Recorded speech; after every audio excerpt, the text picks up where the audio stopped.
Hello hi నమస్తే అండి. Welcome back to నేను మీ నాని. ఈరోజు నేను మాట్లాడబోయే అంశం వచ్చేసి తల్లిదండ్రులు అంటే గౌరవం లేదు, పిల్లలంటే ప్రేమ లేదు, భవిష్యత్తు అంటే భయం లేదు, ఒక అబ్బాయి జీవితంలో జరిగిన నిశ్శబ్ద నాశనం. ఈ అంశం గురించి మాట్లాడబోతున్నాను. ఒక అబ్బాయి పుట్టినరోజు ప్రతి ఇంటికి పండగే. అబ్బాయి పుట్టాడని ఆ ఇంట్లో సంతోషం అపారం. అమ్మ కళ్ళలో వెలుగు, నాన్న గుండెల్లో గర్వం, ఇంట్లో ఉన్న ప్రతి ఒక్కరి ముఖంలో ఆనందపు చిరునవ్వులు. మా ఇంటి వంశం నిలిచింది అనే భావనతో తల్లిదండ్రులు ఆ చిన్న శిశువును కౌగిలించుకున్నారు. అతడు ఏమీ అడగలేదు, ఏమీ కోరలేదు. కానీ తల్లిదండ్రుల కలలు అతని చుట్టూ ఒక ఆకాశంలాగా రెపరెపలాడాయి. అతనిని మంచి మనిషి చేయాలి అని, మంచి చదువులు చెప్పించాలి అని, మంచి భవిష్యత్తు ఇవ్వాలి అని ఆశలు పుట్టాయి. ఆ రోజు నుంచే ఈ కథ మొదలైంది. బాల్యంలో అతడు చేసిన చిన్న చిన్న తప్పులు కూడా అందరికీ హాస్యమే. స్కూల్కు వెళ్ళడం మానేసినా పిల్లాడు కదా అనేవారు. పుస్తకాలు ఎక్కడ పడితే అక్కడ పడేసినా పర్వాలేదు అనేవారు. తప్పులకు శిక్షలు ఇవ్వలేదు, అలవాట్లకు హద్దులు పెట్టలేదు. ప్రేమ ఎక్కువైంది, పట్టింపు తగ్గింది. తప్పు చేసినప్పుడు సరిచేయాలనే అవసరం అతనికి నేర్పలేదు. అలా చిన్న చిన్న తప్పులు క్రమంగా పెద్ద పెద్ద అలవాట్లకు దారితీశాయి. యవ్వనంలో అతని మొండితనం చెట్టుగా పెరిగింది. తల్లిదండ్రుల మాట వినడం అతనికి అవమానం అనిపించేది. అమ్మ చెప్పిన మంచి చెడు వినేవాడు కాదు. నాన్న ఇచ్చిన సూచనలు పట్టించుకునేవాడు కాదు. నేను నాకిష్టమైనట్లు జీవిస్తాను అనే అహంకారంలో అతడు నడిచాడు. జీవితం అంటే క్రమశిక్షణ, బాధ్యత, భవిష్యత్ అనే భావనలు అతనిలో 1% కూడా మిగల్లేదు. పక్కవాళ్ల చెడు స్నేహితులే అతని ప్రపంచమైపోయారు. ధూమపానం, మద్యం, రాత్రి చిడుగుళ్ళు ఇలాంటి అలవాట్లు అతన్ని నత్తనడకతో నాశనం వైపు లాక్కెళ్ళాయి. తల్లిదండ్రులు ఎన్నిసార్లు హెచ్చరించినా నీకేం తెలుసు, ఈ నాన్న పాతకాలం మనిషి అనేసేవాడు. తనలోని మొండి ఆలోచనలే అతనికి ధైర్యంగా అనిపించాయి. జీవితం గురించి, భవిష్యత్తు గురించి, బాధ్యత గురించి అతనికి ఏ విలువ లేదు. ఒకరోజు అతను ప్రకటించాడు, నాకు నచ్చిన అమ్మాయినే పెళ్లి చేసుకుంటాను అని. తల్లిదండ్రులు అడ్డుకోలేదు.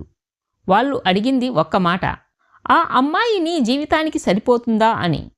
కానీ అతని సమాధానం కూడా అంతే మొండిగా, మీకేమీ తెలియదు, నాకు నచ్చింది అనే అన్నాడు. పెళ్ళి అయిపోయింది. కానీ అతని జీవితం మాత్రం మారలేదు. అవే చెడు అలవాట్లు, బాధ్యత లేదు. అదే నిర్లక్ష్యం, అహంకారం రెట్టింపు అయింది. తరువాత అతనికి బిడ్డ పుట్టింది. తల్లిదండ్రులకు ఇది మరో పండగ. ఆ చిన్న శిశువును కౌగిలించుకొని అమ్మ కన్నీళ్లతో నవ్వింది. నాన్న ఆనందంతో పొంగిపోయారు. కానీ ఆ బిడ్డకు తండ్రిగా నిలవాల్సిన అతడు మాత్రం ఆ శిశువును చూశాడు, కానీ ప్రేమించలేదు. బిడ్డ ఏడిస్తే చిరాకు పడేవాడు. బిడ్డపై ప్రేమ, బాధ్యత అనే అనుభూతులు అతనిలో పుట్టలేదు. పిల్లలను పెంచడం అంటే తల్లి పని, తండ్రి బాధ్యత కాదు అని భావించాడు. డబ్బు సంపాదించినా సేవింగ్స్ అనే మాటలకు దూరమయ్యాడు. ఉన్న డబ్బును వృధాగా ఖర్చు చేసేవాడు. కుటుంబం, పిల్లల భవిష్యత్తు, తల్లిదండ్రుల వృద్ధాప్యం ఏదీ అతని మనసులో లేదు. డబ్బు అతని చేతిలో నిలవదు. బాధ్యత అంటే అతని హృదయం బరువెక్కుతుంది.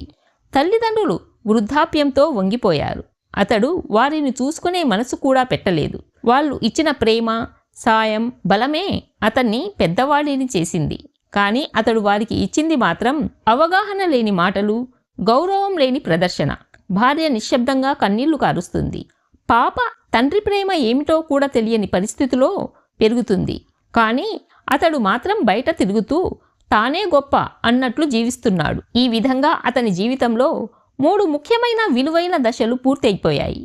తల్లిదండ్రులు అంటే గౌరవం లేదు, పిల్లలంటే ప్రేమ లేదు, భవిష్యత్తు అంటే భయం లేదు.